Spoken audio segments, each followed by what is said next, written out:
بسم اللہ الرحمن الرحیم۔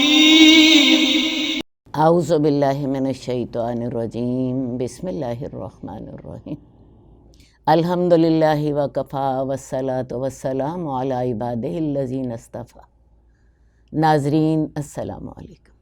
تربیت اولاد کے سلسلے میں آج ہم ایثار و قربانی کے موضوع کے ساتھ حاضر ہیں۔ ایثار ایک ایسا نفسیاتی احساس ہے کہ جس کا نتیجہ یہ ہوتا ہے کہ انسان اپنے مفادات پر دوسروں کے مفادات کو ترجیح دے دیتا ہے۔ اگر ایثار اللہ کی رضا کی خاطر کی جائے تو یہ انسان کا تزکیہ نفس کر دیتی ہے۔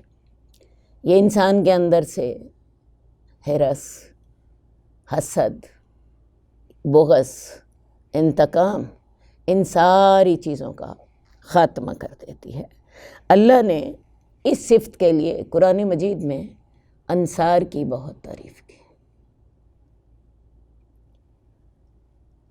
انسان فطری طور پہ خود غرض ہے، وہ چاہتا ہے کہ سارا فائدہ مجھے ہی مل جائے، لیکن اللہ ہماری تربیت یہ کرنا چاہتے ہیں کہ انسان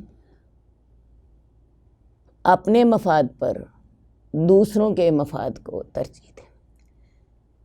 جب رسول اللہ صلی اللہ علیہ وآلہ وسلم نے ہجرت کی تو مکے سے جو مہاجر تھے وہ بالکل خستہ حال مدینہ آئے۔ رسول اللہ صلی اللہ علیہ وسلم نے ایک مہاجر اور ایک انصاری کو بھائی بھائی بنا کے ان کے درمیان مواخات قائم کر دی، اور اس وقت پھر انصار نے ایثار کا وہ نمونہ پیش کیا کہ اللہ تعالیٰ نے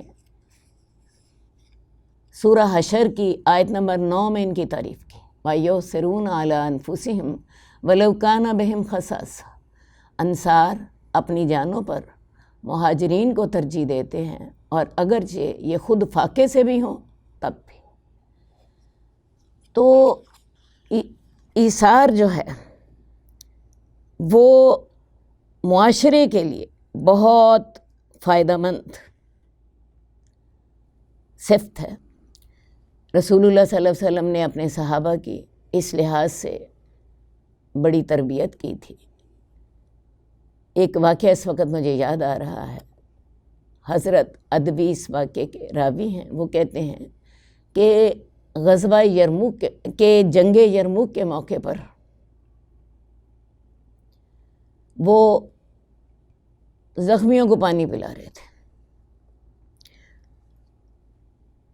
یہ اپنے چچا زاد بھائی کو پانی پلانے گئے تھے، لیکن ہوا یہ کہ جب انہوں نے اپنے چچا زاد بھائی کو پانی دیا، قریبی سے پانی پانی کی آواز آئی۔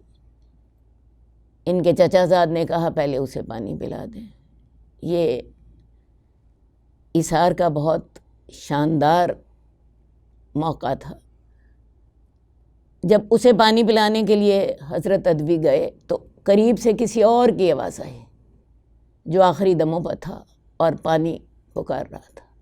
حضرت ادوی جب اس کے پاس پانی پلانے کے لیے گئے تو اتنی دیر میں وہ فوت ہو چکے تھے۔ واپس آئے دوسرے صحابی کے پاس، وہ بھی اللہ کے پاس جا چکے تھے۔ اس کے بعد واپس آئے اپنے چچا زاد بھائی کے پاس، وہ بھی اللہ کے پاس جا چکے تھے۔ تو رسول اللہ صلی اللہ علیہ وسلم نے اپنے صحابہ کی اتنی شاندار تربیت کی تھی کہ عین وفات کے وقت بھی انہوں نے دوسروں کو ترجیح دی۔ آج دیکھیے ہمارے ہاں کتنی مہنگائی ہے۔ ہماری 40% آبادی غربت کی لائن سے نیچے جا چکی ہے۔ ان کے لیے بعض اوقات جسم اور جان کا رشتہ برقرار رکھنا مشکل ہو جاتا ہے۔ اگر ہمارا مالدار طبقہ تھوڑا سا ایثار کرے اور ایک غریب خاندان کی ضروریات اپنے ساتھ شیئر کر لے، ان پر اپنے مال میں سے تھوڑا سا ایثار کرے، تو یہ غربت دنوں میں ختم ہو سکتی ہے۔ ہجرت کے وقت مہاجرین مکہ کے حالات تو انتہائی خراب تھے، تو ایثار کی وجہ سے اس پر قابو پا لیا گیا۔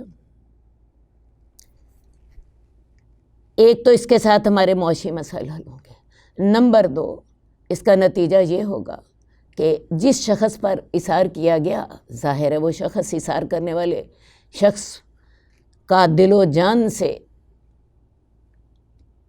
قدردان ہوگا، اس کے لیے دعائیں بھی کرے گا۔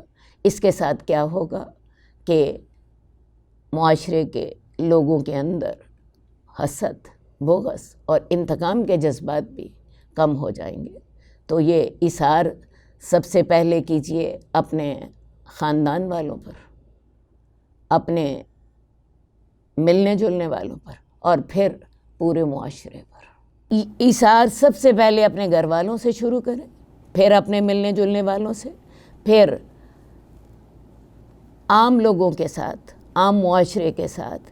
لیکن اس کے لیے ایک بات یاد رہے، والدین کو یا تربیت کرنے والے افراد کو سب سے پہلے اس کا خود نمونہ بننا ہوگا۔ جئنا إلى الدنيا كي ندعو إلى الله لننشر الخير في الكون الذي حارى ونرسل العطر من روض الهدى الزاهي ويشرق السلم أنوارا وأنوارا جئنا إلى الدنيا كي ندعو إلى